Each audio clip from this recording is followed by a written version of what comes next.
សូមស្វាគមន៍មកកាន់ថ្នាក់ភាសាខ្មែរថ្នាក់ទី5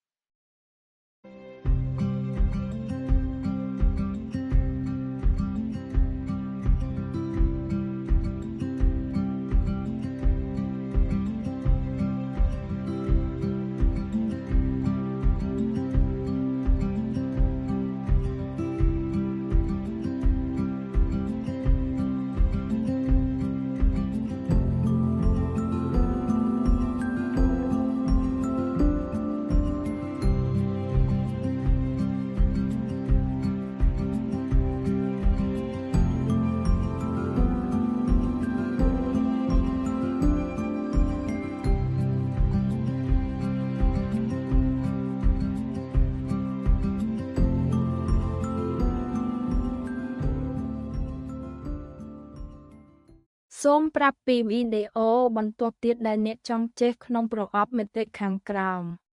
សូមអរគុណ